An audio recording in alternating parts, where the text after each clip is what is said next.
कलयुग में राहु की महिमा को समझना इतना आसान नहीं है। ये एक बहुत ही सीक्रेटिव प्लैनेट है। ये बहुत तेजी से एक्सपैंड करता है। ऐसा माना जाता है कि एक असुर था जिसने जब अमृत पी लिया था तो भगवान विष्णु ने उसका सिर काट के 2 टुकड़ों में कर दिया।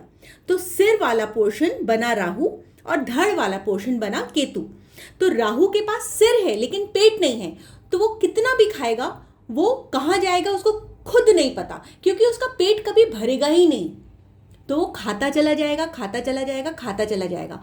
वो जिस भी भाव में बैठेगा उस भाव को लेकर के उसमें एम्बिशंस बहुत ज़्यादा हाई रहेंगे, वो कभी सेटिस्फाई नहीं होगा। तो राहु को एक सीक्रेटिव प्लैनेट, एक्चुअली ये प्लैनेट भी नहीं है, ये एक छाया ग्रह है। तो इसको एक सीक्रेटिव सब्जेक्ट के फॉर्म में पढ़ा जाता है। ये एक भौतिक ग्रह नहीं है बल्कि ये छाया ग्रह है और ये हमेशा सूर्य और चंद्रमा के बीच में ग्रहण लगाता है। इसका जो नेचर है वो बहुत ही छलिया प्रवृत्ति का है। ये हमेशा इल्यूजन क्रिएट करता है, भटकाता रहता है।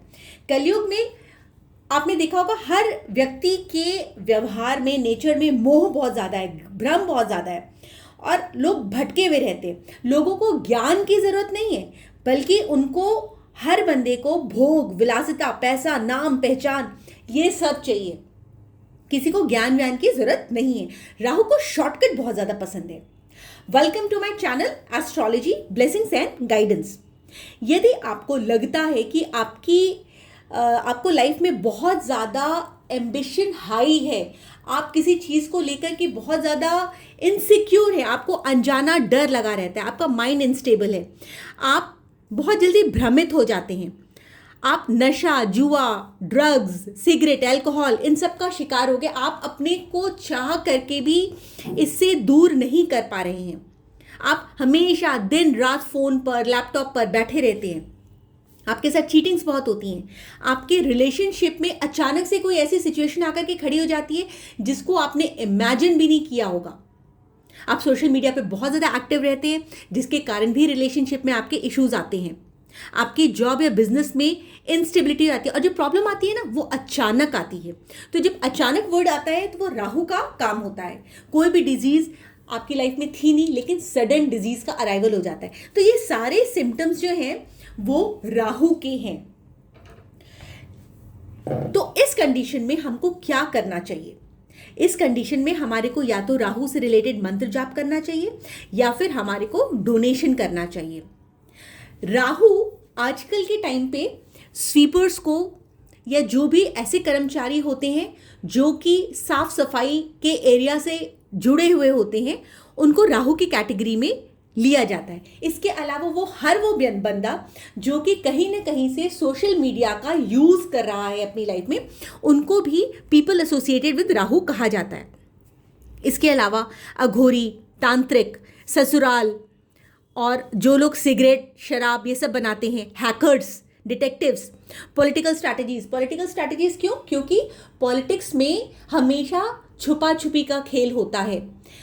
सामने वाली पार्टी आपके खिलाफ क्या षड्यंत्र रच रही है ये आपको पता नहीं होगा, तो इसमें वो लोग सीक्रेटिव टेक्निक्स का यूज़ करते हैं। मैजिशियंस जो होते हैं, जो इल्यूजनिस्ट होते हैं, डायरेक्टर्स होते हैं, वो सब एक छाया का यूज़ करते हैं। जब आप टीवी में कोई पिक्चर देखते हो तो एक्चुअली आपके घर में थोड़ी कोई डांस कर रहा होता है, बट वो पिक्चर टीवी में आ रही है। तो जितने भी गैजेट्स होते हैं उनको भी राहु की कैटेगरी में यूज़ किया जाता है।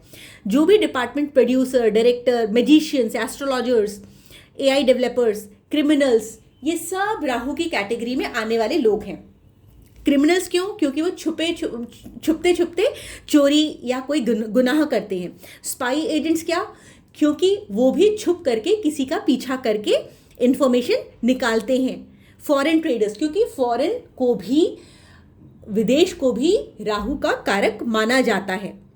जो लोग ब्लैक मैजिक को प्रैक्टिस करते हैं वो लोग भी राहु की कैटेगरी में आते हैं। जितने भी स्कैमर्स होते हैं, फ्रॉडर्स होते हैं, स्नेक चार्मर्स, क्योंकि राहु और केतु को सांप से भी डिनोट किया जाता है। तो जो सर वाला पोर्शन होता है वो राहु होता है, जो धड़ वाला पोर्शन होता है वो केतु होता है। तो इसलिए स्नेक चार्मर्स, जो सांप के सामने बीन बनाते हैं, जो सांप पालते हैं, उनको भी राहु की कैटेगरी में यूज किया जाता है।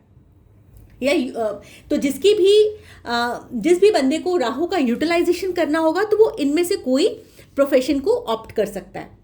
इसके अलावा यदि आपको लगता है कि आपकी लाइफ में राहु के सिम्टम्स बहुत ज़्यादा आ रहे हैं, आपके साथ चीटिंग हो रही है या फिर अचानक से कोई ट्रबल आके आपके सामने खड़ी हो जा रही हो, आपको बहुत डर लगता हो फॉर नो रीज़न, जबकि आपके पास परिवार है, पैसा रुपया है, ज़मीन जायदाद है, रिश्ते हैं, लेकिन आपको फिर भी कुछ ना कुछ खो जाने का भ्रम लगता हो, डर लगता हो, तो ये कंडीशन है कि ये डिनोट करता है कि आपका राहु चार्ट में मलेफिक है। तो आपको राहु की वस्तुओं का डोनेशन करना चाहिए। राहु की वस्तुएं कौन सी होती हैं? लोहे का सामान, शीशा। शीशा क्यों? क्योंकि शीशे में हम अपना प्रतिबिंब देखते हैं, हम अपनी इमेज देखते हैं। तिल, काला तिल, सरसों का तेल, सरसों। सप्तधान, सप्तधान में 7 अनाज आते हैं। कंबल, ब्लैक और नेवी ब्लू कलर के कंबल, उनका डोनेशन करना चाहिए। नीले, डार्क नेवी ब्लू क्लोथ्स, वो भी राहु की कैटेगरी में आते हैं। इसके अलावा गोमेद पत्थर और लोहे की कील, ये सारी वस्तुएं जो है वो राहु की हैं और आप इनका डोनेशन कर सकते हो। डोनेशन आपको सैटरडे या फिर वेडनेसडे के दिन करना होता है और इसको संध्या के बाद ही करें।